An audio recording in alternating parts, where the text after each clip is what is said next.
Impact Plus. Experience Impact Wrestling like never before. I got a real job. I'd say that over again. Sure, yeah. I don't want to say real job because wrestling is a real job. Sure. My name is Alistair Ralphs. I went by the name of A1 in Impact Wrestling. I think I had my first match in 2004 against Sabu. And then it was kind of ironic, a knee injury of a fellow Canadian wrestler gave me an opportunity to become part of Team Canada. In the early days of Impact Wrestling, Team Canada played a pretty integral role, and it originally started, it was going to be an X Division team, but kind of as things continued to morph and we wanted to cover all the divisions, we started looking for a true heavyweight. And I just remember presenting them all to Dusty Rhodes at the time, who was the head of creative, and he used to call him Big Canada. Baby, look at Big Canada there, Big Canada. I love Big Canada.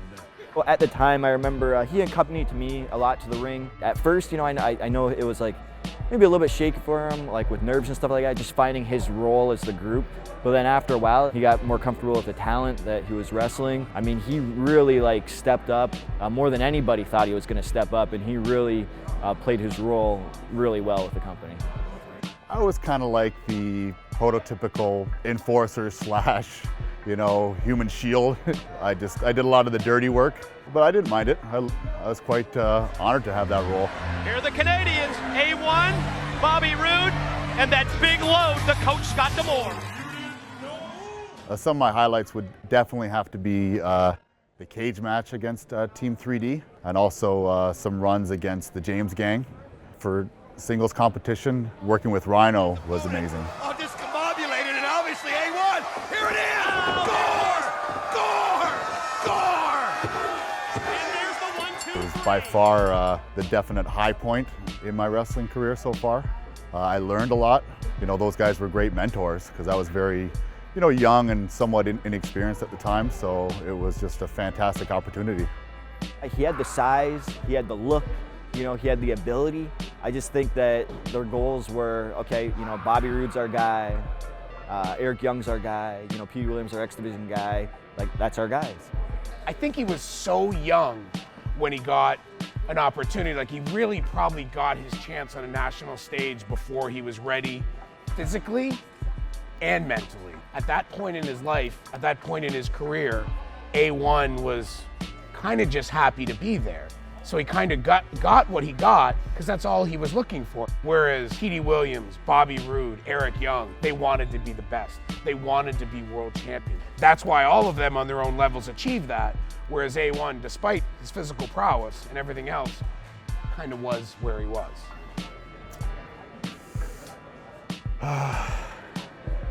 I guess maybe it was, I want to take a lot of that responsibility. I don't want to point fingers and saying, I didn't get something because of somebody else. I think that I just didn't at the time show enough drive, I guess, and really push myself as much as I could have.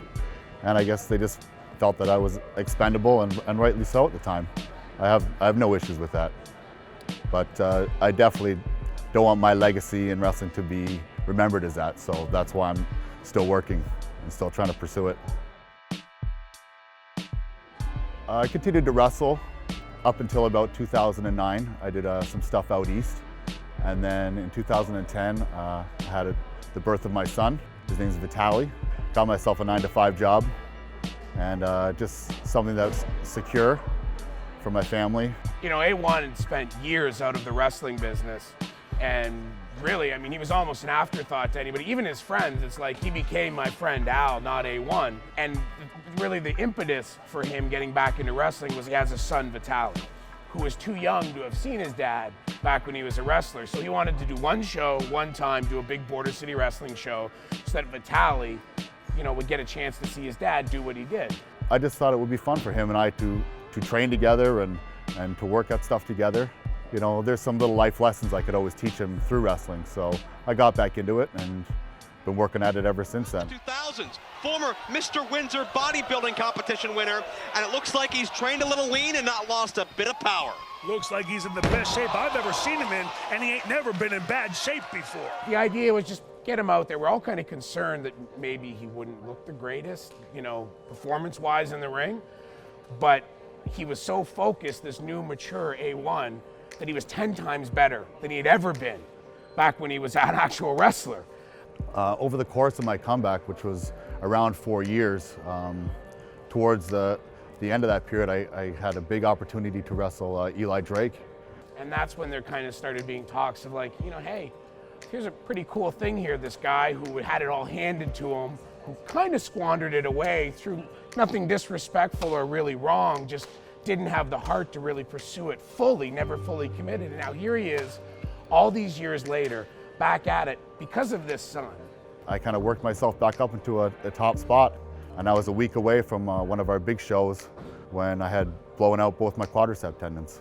I had just ran quickly and stopped and kind of lost my balance and had a jerky movement, and the next thing I know, I just fell over backwards, and I thought I had tripped over something, to be perfectly honest with you, because I really didn't feel any pain.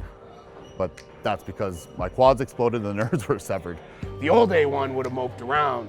This guy just said, you know what, well, this sucks, but I'm gonna get surgery.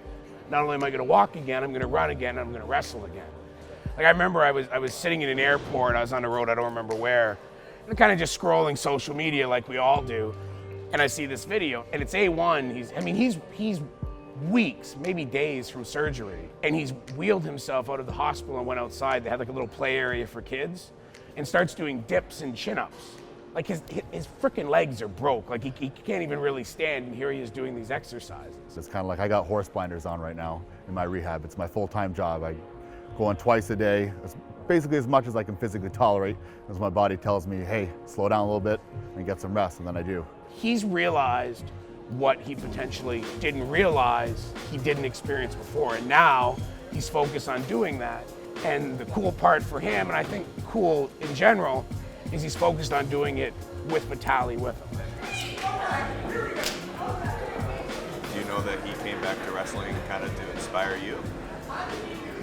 No. What do you think of that? I think that when he's doing that, though, he's trying to teach me that it's good to like keep trying. It's like show me to never give up and always try your hardest to get back into stuff. It makes me feel like really happy about what he's doing. You know, if I can be better than what I was, and more mobile than what I was, and faster than what I was, if that's possible, if there's a will there and there's a way, I'll find it. You know, there's going to be setbacks in life, and you just kind of got to persevere through those things.